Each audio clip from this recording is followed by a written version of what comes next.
If anyone's interested, I meant to mail you guys the link, but I fell down on my duties. There was an excellent 5-minute excerpt of a 5th grade classroom working under the Common Core on NPR the other day. Literally, you're hearing the kids discussing, doing a close reading of a text. It was if anybody hasn't seen what the Common Core does in action, it was quite good, and it's worth looking for and reading or listening to. Sorry. Yeah, definitely. If you don't mind passing that on, Yep. that would be great.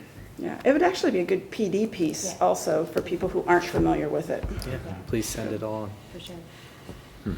The second thing I wanted to bring up was, and you've seen it discussed, is the state board's change in language of the 5 of 8, meaning that, I don't know if you've seen, has everybody seen what it is? Basically, there are 8 types of teachers that school districts have to have for every 1,000 students. And included in them are art, music, PE, counselor, librarian, Social worker. social worker, Nurse. I said music, yeah, Okay. nurse. And visiting teacher. And visiting Yeah. teacher. And they want to change that to no. No requirement. No Yeah. requirement. Right now, it's the 5 of 8. We need to pick 5. 5 of those 8. Yeah. And, there's been some concern, expressed to us from the community. I know you put out a message about it's not likely to affect what we do here in Granville. Correct. But people are concerned about what it's going to do for art and music and PE, in other parts of the state. And I guess my question is this the piece of is it in statute Yes. that's protecting these programs? Correct. That's what is protecting us, these programs from existing, is Yes. this requirement? Yes. Okay.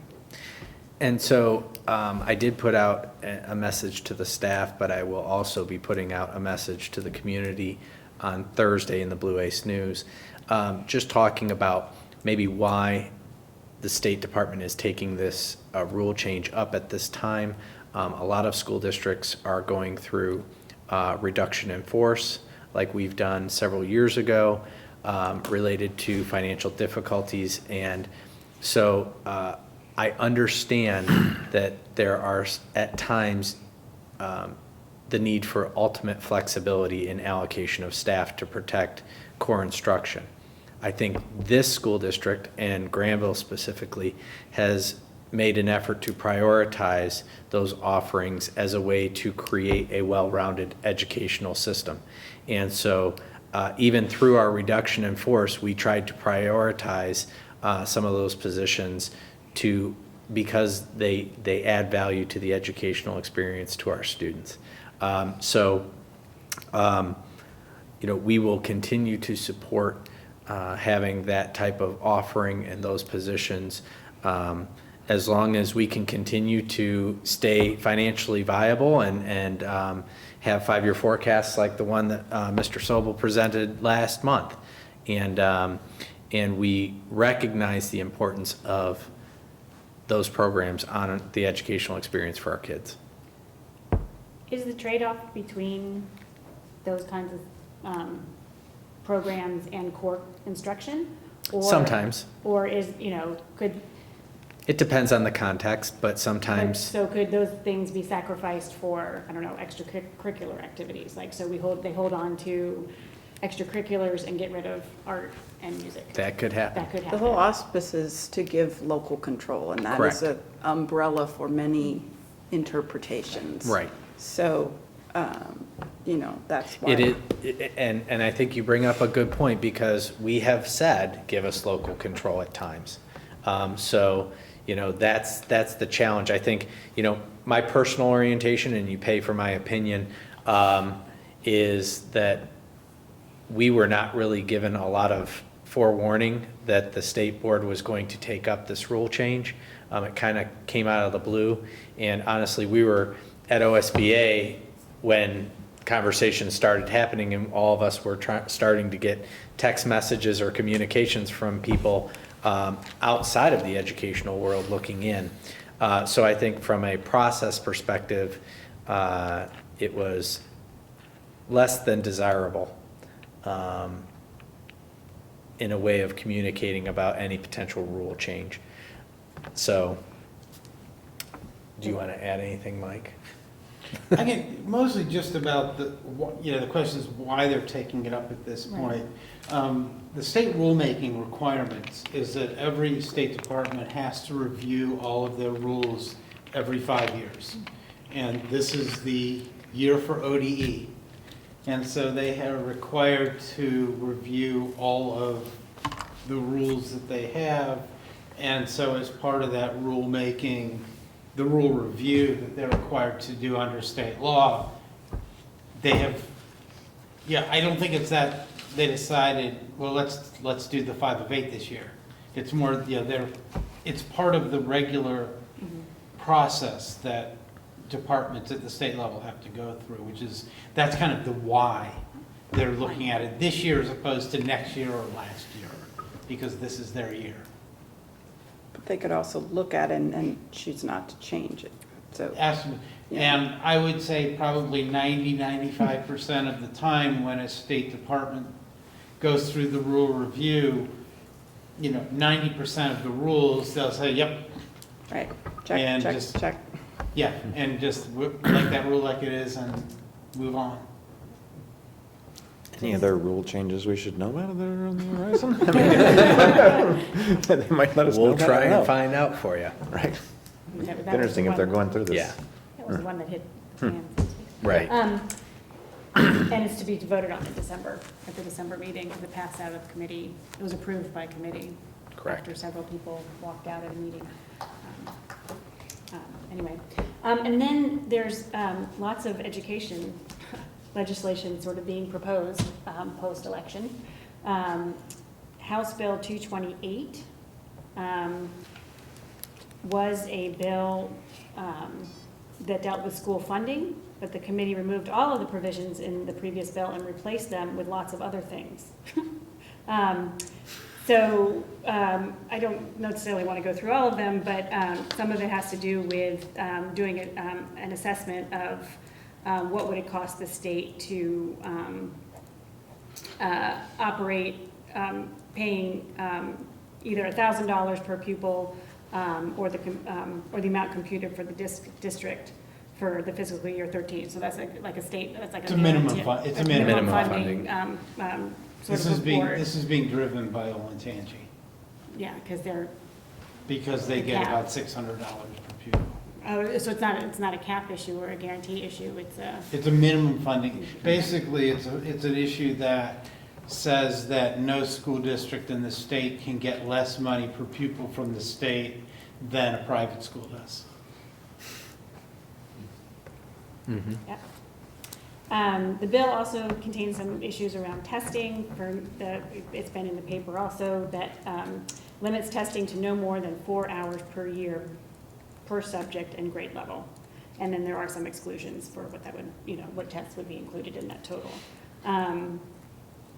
Then requiring ODE to put out some information on assessments and what can be included in teacher evaluations and publishing that list so that everybody is aware.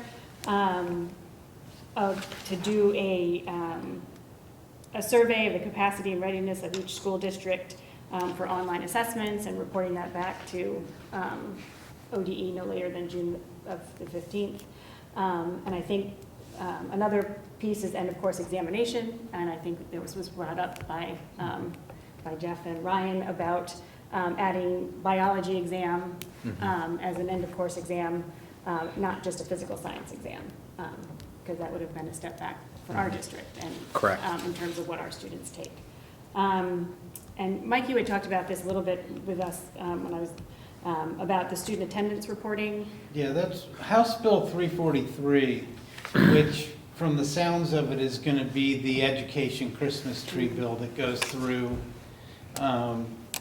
lame duck. And part of what's in House Bill 228 may get folded. Into- I wouldn't yeah, be 'cause surprised if there's it ended up getting differences. folded into 343. 343's got a bunch of different provisions. that's actually where the biology change, that's actually part of 343 right now.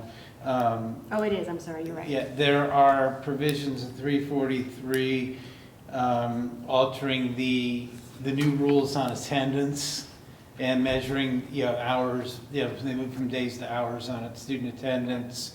And it's actually repealing the rules they just put in place and replacing them with something else. But does that there's- have an effect on our ADM? The main, No. no, they actually would be kind of helpful, in that we've had a lot of issues with what do you do with a senior who has first or last period study hall?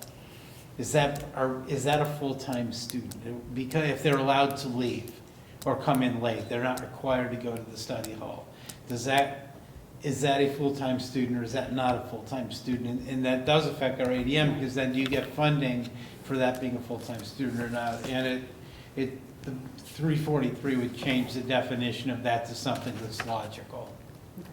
And the other- So Yeah. there's other provisions, those are the main ones. The other one that's been covered in the press is the repeal of the statutory minimum salary schedule for Ohio teachers is in 343. That was on the Yes, front that page is of in the paper. 343. Where they would get rid of the salary schedule, minimum payments, but also steps as well, right? And I think it would get rid of the whole The whole- The whole salary schedule. yeah, so that is also up for discussion in the House Education Committee.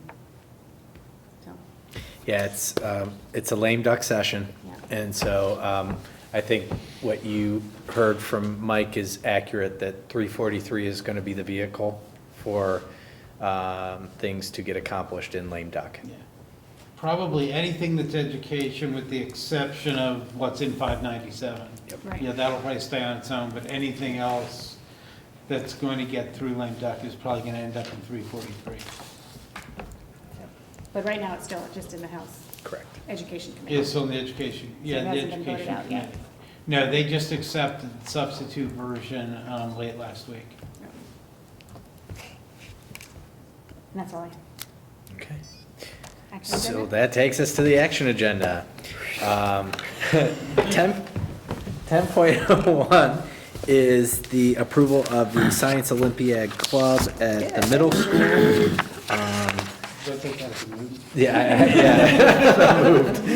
By Katie so eloquently. Yeah, I moved for that one. You're doing that. I'll second it. this is a club that's being offered, and so it is not funded by the school district. This is just an offering that we are providing.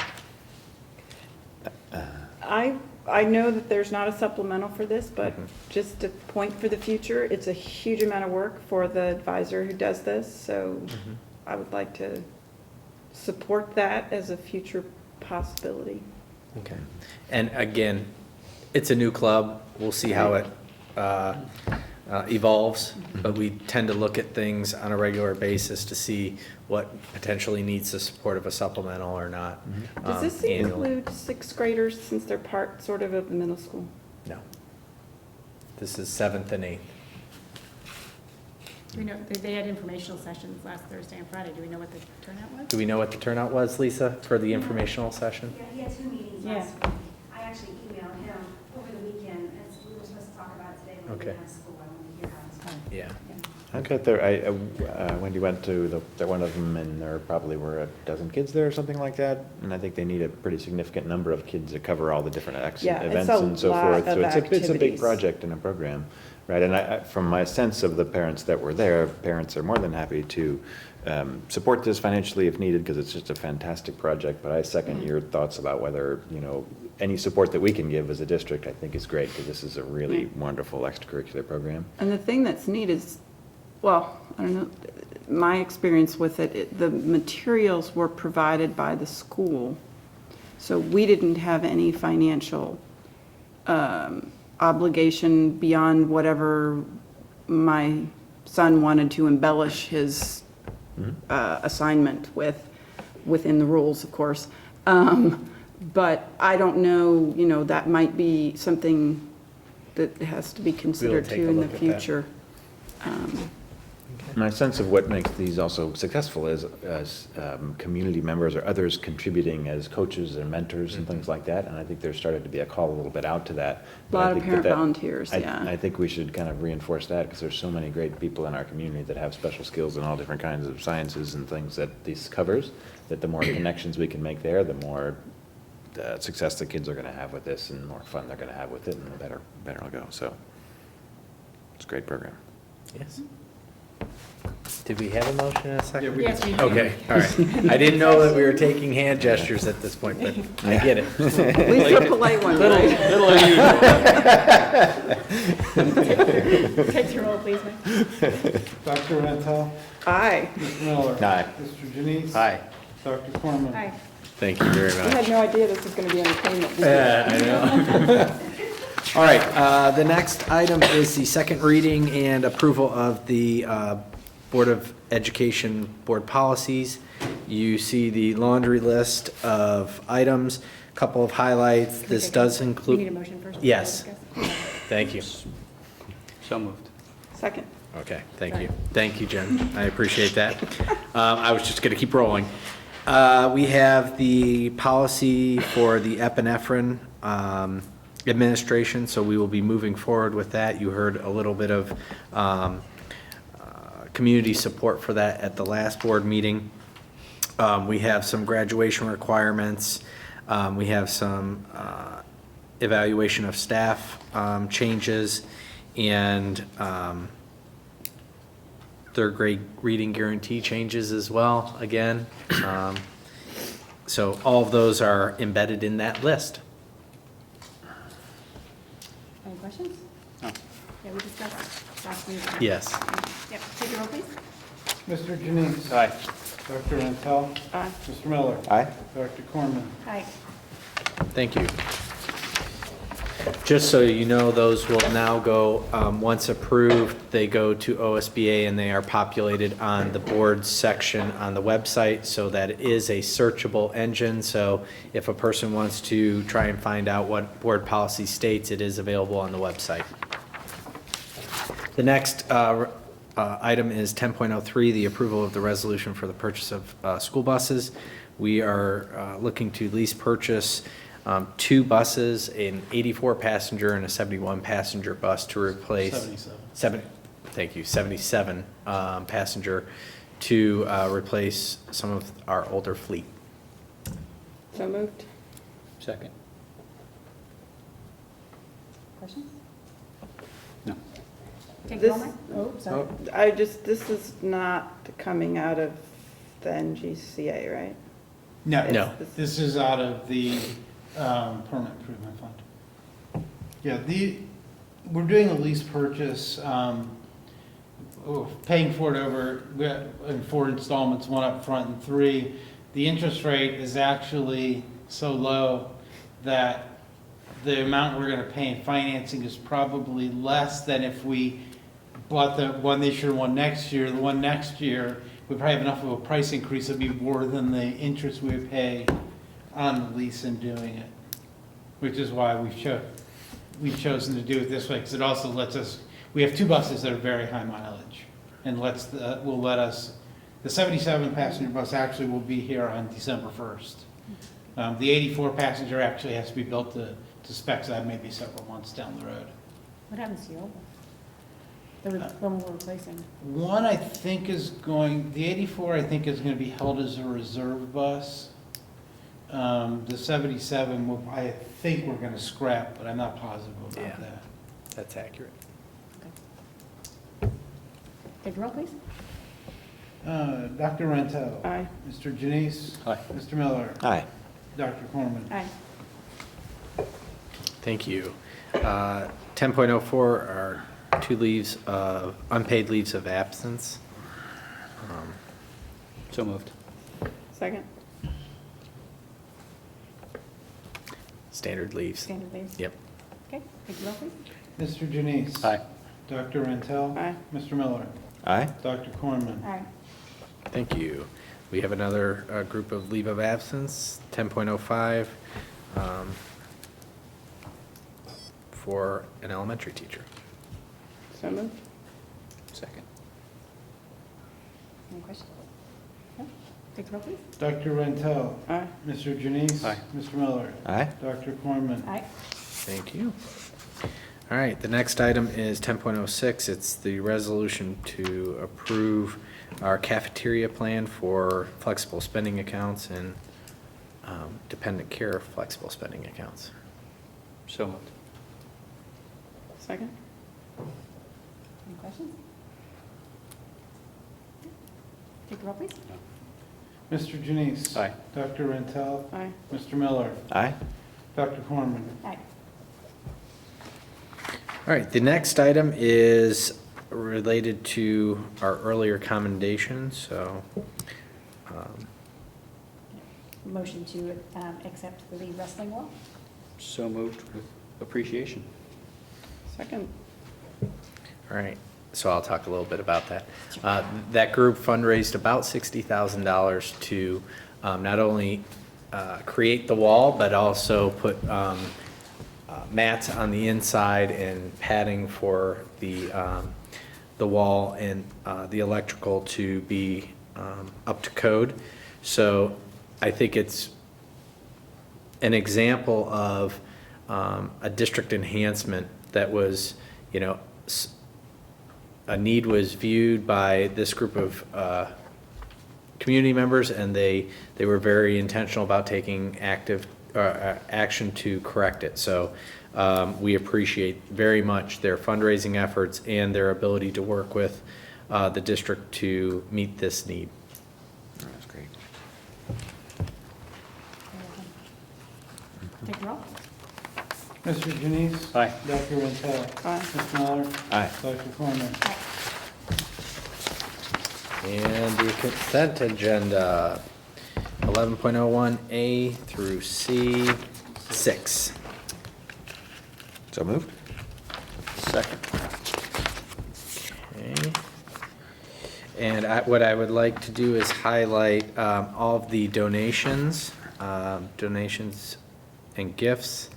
We have $750 to Laura Weaver's classroom, $35 to student, from WITS to Student Council, a donation to the class of 2015 for promotional services, and a donation $500 to the Blue Steel from Monday Talks, and $1,000 from Arrive Alive program from Licking Memorial.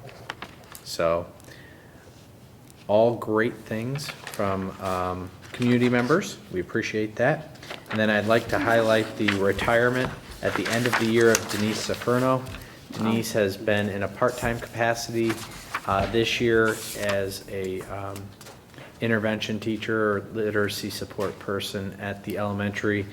She is a fantastic teacher. I hate to see her leave the profession, but she is ready to retire and move on to the next chapter of her life. So with appreciation of service, we have that recommendation.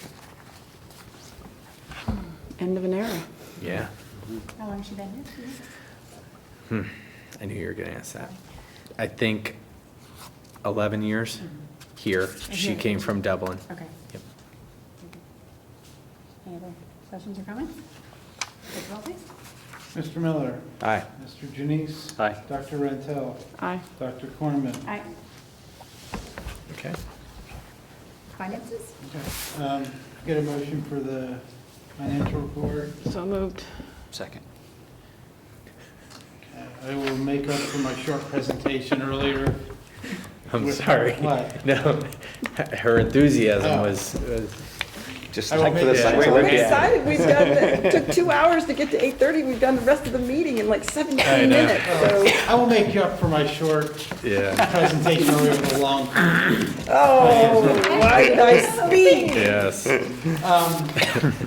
Basically, part of this deals with October highlights and how we did. Part of it, despite the fact that we adopted a 5-year forecast, at the last meeting, several things have changed since then.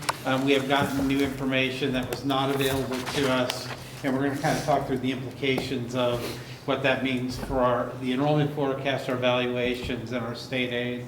I will try not to drag it on too long. The financials, revenues were about almost $909 not $85,000 above estimate last month, which is simply because we expected the rollback payment in November and it came October 31st. That will obviously balance itself out this month. We already knew it, we've known for several months what the dollar amount was going to be. So the amount is exactly what we were expecting. Expenditures were about $180,000 above estimate. The bulk of this was in purchase services at $146,000. It looks like a lot of that is timing. We had some things fall into this month from other months that we're not expecting. It is something that I am going to keep a close eye on because that's an area that can get away from us if we're not careful. Can't get away from us too far, but it can't get away from us. The other issues, again, the couple things that have happened since the forecast. We did receive our 2014 preliminary property tax abstracts last week. We'll talk about those and relative to what had been forecast. I was finally able to get data I've been trying to get from the Department of Health for several years. I think I finally found the right person. And we have been able to get live birth data by school district, by month, from 2009 through 2013. This will supplement what we've been using in census data to help us with our kindergarten enrollment forecast beyond next year. Next year is the last year that any of the kids born at the time of the census were alive. And so everything in the 5-year forecast beyond next year was really not much more than a guess based on the most recent year data we have. And so we'll talk about that. We're going to talk about what those two things will do to our state revenue, tax revenue enrollment, and then tax rates. And with that will be a short discussion on kind of what's going to happen to the tax rates and what I'm proposing that we do to offset some potential issues down the road in our bond fund. The second page, again, it just kind of lays out the detail of what I talked about in the summary, shows the property tax allocation that we weren't expecting, shows the breakout of expenditures. Again, the most significant piece of that being in the purchase services. If we take a look at the next couple pages, these are just looking at kind of what we spent so far, what we're estimating to spend against the current forecasts. Most of what we're looking at in salaries, in benefits, we're very close to the estimates and projecting to be there at the end of the year. The purchase services, again, we've kind of slid above right now where we're expecting to be at this point and what that would mean for the end of the year. The materials and supplies were just slightly above, and again, that's most likely a timing thing as well. That's really, otherwise it was a kind of a quiet month for the budget itself. Until we start getting into the property tax allocations again, either late January or February, and until the state aid is recalculated and things like that, not much is going to happen other than we'll keep an eye on what's going on with the expenditures. Let's move into the birth data and the data from the state that I've been able to get. The good news is this has helped me do things, I think, a lot more accurately than we were doing them last month. The bad news is it's going to lower our forecast of enrollment over the next 5 years. What the data indicated, is, remember from the census data, was showing a big bump back up in the number of births and students here in the last year of the census, the kids who were under 1 year old at the time of the census. We sort of carried that forward, thinking it was a rebound. What the data ended up showing is that was more of an aberration than a rebound, a sustainable rebound anyway. It also helped us understand that, this year, remember, our kindergarten ended up about 15 kids higher than what we had originally expected. One of the things we found from the data is, for some reason, May of 2009 was a high birth month. That would have, because the census were essentially measuring from April to March, May was outside of that range, even though it would have been in the cohort of kids who are in kindergarten this year. Of the 80-some kids born during 2009, 15 of them were born in May. A very high number compared to the other Mays when you look through it. And sure, we went back and looked at this year's enrollment. Sure enough, we have 15 kindergarten kids this year who were born in May of 2009. So at least it does show that the data is a good source of data to use. Basically, I've been able to take that data. The 2013 birth data is still preliminary. That may change a little bit still. The main places that's going to have an impact are in the 16-17 and 18-19 school years. You see, in each of the years beyond next year, I had been projecting 150 kids, again, based on the most recent year. 17-18 looks like we're going to be very close to that 150 number. The other 2 years, we're going to be substantially below the 150 level. And that's based on a combination of the kids being born plus what I looked at was an average annual growth rate of kids from the census up until when they came into class, into the class. It looks like we gain anywhere from 8 to 10 kids per year in that kindergarten cohort by the time they get to kindergarten. So that's what I've kind of assumed, is I've assumed we're going to add 9 kids per year from the year they're born to the year they hit kindergarten. In doing that, it leads to forecasts in 16-17 and 18-19 that are substantially below the 150 that we are forecasting. That, of course, is going to have a residual effect on our state share index, because when we get out to those years, it will make us look wealthier than we have been forecasting as part of the 5-year forecast. Does this account for, subtract out kids who go to private kindergartens? Or is this all the births? This is just birth. This is strictly birth data. So this is everybody. And basically essentially what I've done is the average length of time between the birth and when they start kindergarten is 5.75 years. And so basically what I've done is taken 5.75 times 9, which works out to about 52 kids. So basically I've taken the birth data and added 52 kids each year. And what I've done with the birth data is essentially the way I've counted them for the cohort coming in the fall of one year, we'll be looking at half of the summer birthdays from the year before, all of the birthdays from September through May, and then half the summer birthdays, who are the ones who are just turning 5 the summer before kindergarten starts that fall, because that seems to be the pattern that we've seen, comparing the birth data to our actual enrollment this year. I mean, that seems to be the pattern that we're seeing. That's what gets me to the numbers that are here. So when you see the 120 number in the 16-17 school year, what that means is we had 68 births over that period of time that lead into that, plus the 52 that I've added through mobility to get us to the 120. It's kind of surprisingly variable, right, for some reason, right? So it goes from 145 to 120 to 150 to 110, right? It goes back and forth, and that's kind of strange to see data do that. Like, I don't know what else would be driving that. The funny thing is, if you look at the annual numbers, they don't vary that much. What seems to be varying is the month of birth. In different years, you have different months. Like in 2009, May was way bigger than any other month. And when you get that in May, that means one thing. There are other years that it was August.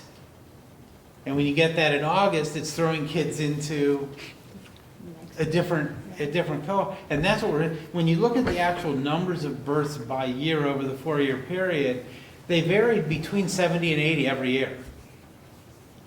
Other than the 1 year that was hot, the 2009, which was high, they were very narrow band that they were in a calendar year. Expect, right? The difference was the months of birth and what that means and that's why you're getting that up and down is the actual months of birth.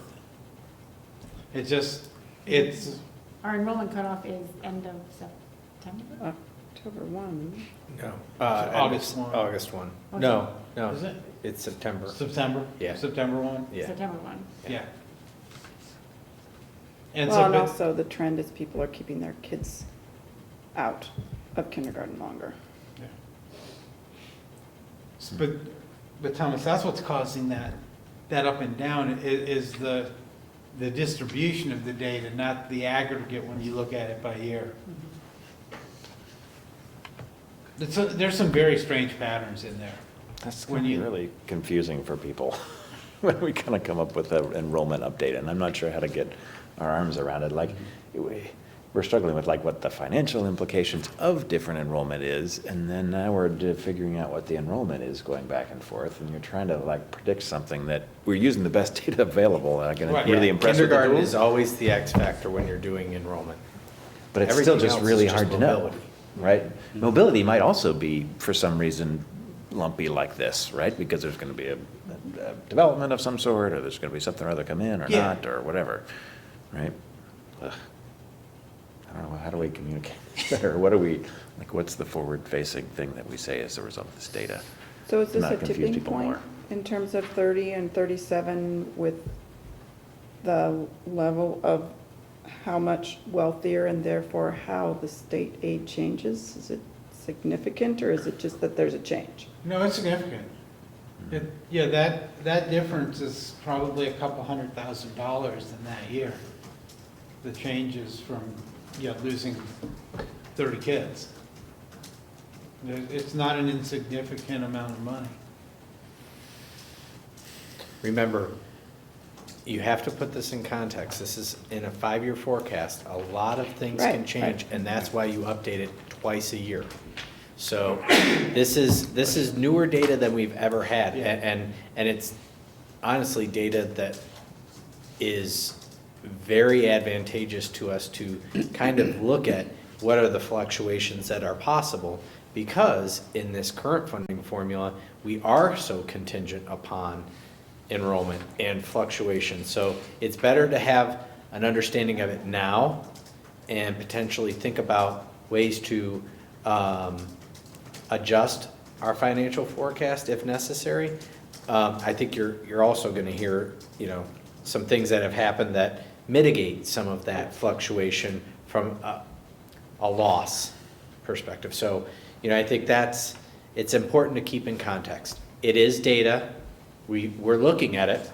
We're looking at it probably deeper than any other school district in the state of Ohio, maybe other than the rapid growth school districts that really have to look Because at honestly, that from a right now, building there's no other perspective. school district in the state of Ohio that has the data that we're Correct.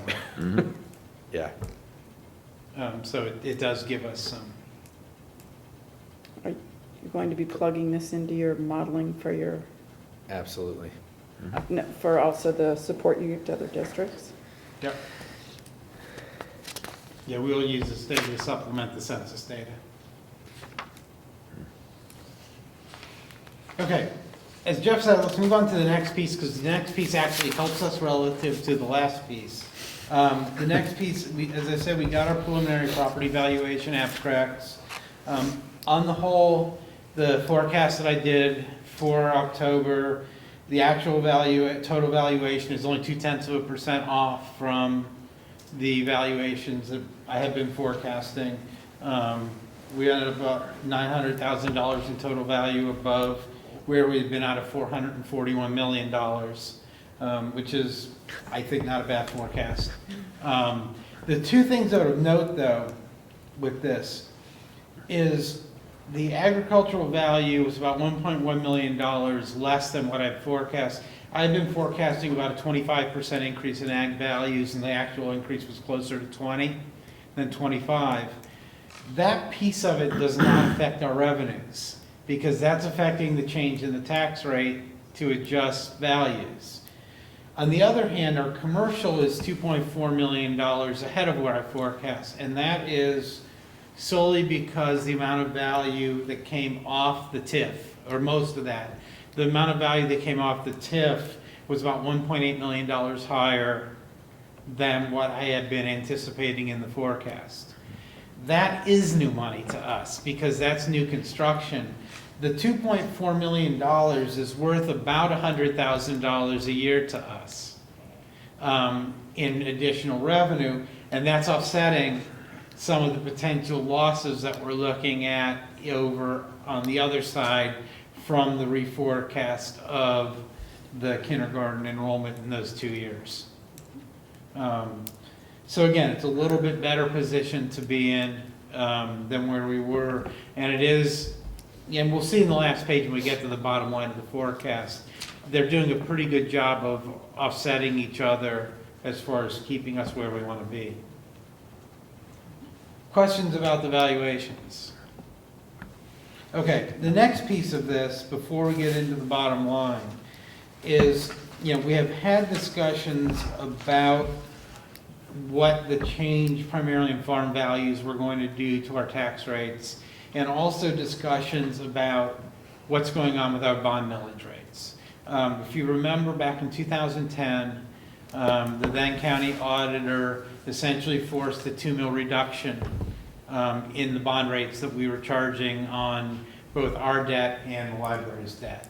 And honestly, they should have forced some type of reduction on us because the fund balances were really high. But the 2 mils was probably a little too much in the long run. And so what we are facing, without doing anything, if you look at the second to last page in the top part of that, if you look at the second to last column, which is the projected ending balances in the school bond fund, and you see starting after 2015, that percenting balance is starting to go down at a pretty rapid rate and reaches something uncomfortably close to zero. And this kind of gets the same concept as the cash balance policy. And when you're talking about debt, the bondholders come first. They come before we do. And so we don't want to get into a situation where something happens and our bond fund goes negative. That automatically puts expenditure on the general fund. What I think is a reasonable target is looking at is a 30% balance, is maintaining a 30% balance in each of the bond funds. If we were not to do anything this year, what I was looking at was next year having to raise the rate on the bond levy by $0.25 mil, and then by another $0.25 mil the year after that, to take it up $0.5 mil, keep it there for a while, and then start bringing it back down. What I'm proposing that we do is, because of the change in our agricultural values, our tax rate on residential property is going to go down by about $0.5 mil this year. And so what I would like to do, and what I've talked to the county auditor's office about doing, is to raise the bond millage rate by 0.35 of a mil this year. And that change will help us to offset the problem potential down the road in the bond fund. Will mean we won't have to raise the rate by $0.25 mil next year and $0.5 mil the year after that. And most taxpayers will still see a reduction in the millage rate that they are paying this year. And so basically what we're doing is capturing the millage drop, moving it over to the bond millage rate to shore up the funds in the bond millage rate, so we don't run at a risk of getting to a dangerously low balance over the next 3 to 4 years. And so that's kind of just what I'm thinking of the plan for doing to keep the bond fund in a fiscally responsible place. Question, I know that's kind of confusing concept what we're looking at. If there are questions about that before I kind of wrap up. Okay. The last page is, this is kind of where we are right now in the 5-year forecast, incorporating the preliminary valuations and the enrollment changes. The top portion, the top of the two charts there, this is what we submitted in October, what the board approved in October. The bottom is where we are right now. the impact of the two changes actually in the short run, in 16, 17, and 18, actually improves our cash situation. And that's because we're getting the money from the commercial value and that increase right away. We'll start seeing that in January, February of next year, whereas the impact of the enrollment is not till the 16, 17 school year, so it's down the road. By 19, that catches up to us, and you see in 19, the fund balance is actually about $100,000 lower than what had been forecast last month. So on the whole, it's not a significantly different forecast. You know, $100,000 5 years from now is not, is, I think, well within a reasonable amount of error, and there's all kinds of things that can happen between now and then. We are fortunate that the property change was what it was because I put the enrollment change in first, and it didn't look nearly so good as after just the enrollment change was in without the property valuation change as it does right now. So this is kind of just a 1 month later update of where the 5-year forecast sits. If we were doing it this month instead of last month with the data we have available to us now. I know that was a lot of subjects to cover, a lot of diverse subjects to cover. If there are any questions, comments? Mike, what are you hearing about overall adjustments on ag values, given? The overall adjustments, ag is there's three parts to ag value. There's farm buildings, there is agricultural land that's not part of current agricultural use value, which means it's valued at its highest and best use, and then there's current agricultural use value, which is land that's been certified that is used to generate farm income. The CAUV values statewide this year are anticipated to go up by 238% on average. The CAUV land portion of it. The other portions are much more stable. For us, CAUV is a small portion of our overall. I've looked at a number of different districts and looking at how they break between land and building. Our agricultural building is actually about 60 or 65% of our agricultural value. That's not normal. The normal you see is the reverse of that. It's much more normal to see that land being 60, 65, 70% of the value, not the buildings that go with it. And so basically to get to the 25% that I had used in the original forecast is I was assuming a 200% increase in current agricultural use values. Since we ended up closer to between 20 and 21 rather than 25, that probably means that the current agricultural use values within Granville probably went up about 175%, less than the statewide average, but still a pretty significant amount. I have seen last year, the increase by coincidence was also exactly 238% on CAUV, just kind of a weird coincidence. A district I've done some work with up towards Findlay that has a lot of agricultural value had over a 70% increase in their total agricultural value. The average statewide was about 72. So that means they probably grew right about that 238. There's one other district I talked to in Central Ohio that has a lot of ag value, and the treasurer there called me a few weeks ago and said the county auditor is telling her that to expect between a 70 and 75% increase in their values, and she was kind of freaking out because she's real comfortable forecasting that. We went through it, and that sounded about right. And so it's again, places that have a lot more CAUV are seeing a lot higher increases than we are, and there is a meeting the Licking County Auditor's Office is holding, I want to say, I can't remember, December 8th or 9th, it's one of those two, I don't remember, in the evening, to go over the CAUV. It's a countywide meeting. A lot of it's geared towards farmers, but to go over the CAUV value increases that are happening around the county this year. If you're interested in I have the date and email, I can find it Sure. if it's something you're interested in. Thank you. And forward it on to you.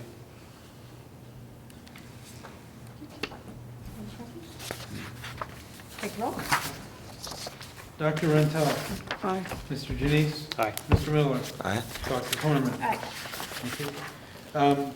The last item that I have, the second item, is to approve the 2015 agreement with the law firm of Rich and Gillis. They monitor property tax cases for us at the Board of Revision and the Board of Tax Appeals. So moved. Second. Go ahead. Same standard terms and conditions. as Same the- standard terms. It's not a fee-based, it is, Not a basically, fee. we get charged by the hour. Not a success fee. It's not a success-based fee, it's an hourly fee. The agreement I have with them, I'm more hands-on than others have been in the past. Basically, they're to report to me, cases that they want to either challenge or counter-challenge. They send all of this to me to review before they file a challenge or counter-challenge. I review them, and I tell them whether to go forward with it or to not go forward with it.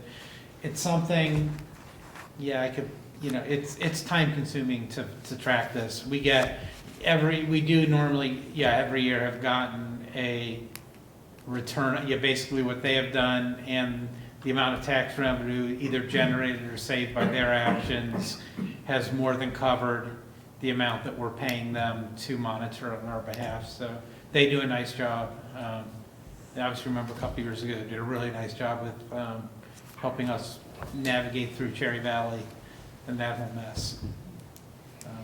So I'm recommending that we sign up for another year with them. It's been good value for us. Hmm? It's been good value for us. Yeah, it has been. Any other questions? Take the roll, please. Mr. Janice. Aye. Mr. Miller. Aye. Dr. Rentel. Aye. Dr. Corman. Aye. Motion to adjourn? So moved. Second. Discussion? Oh, take the roll, please. Ha ha. Dr. Rentel.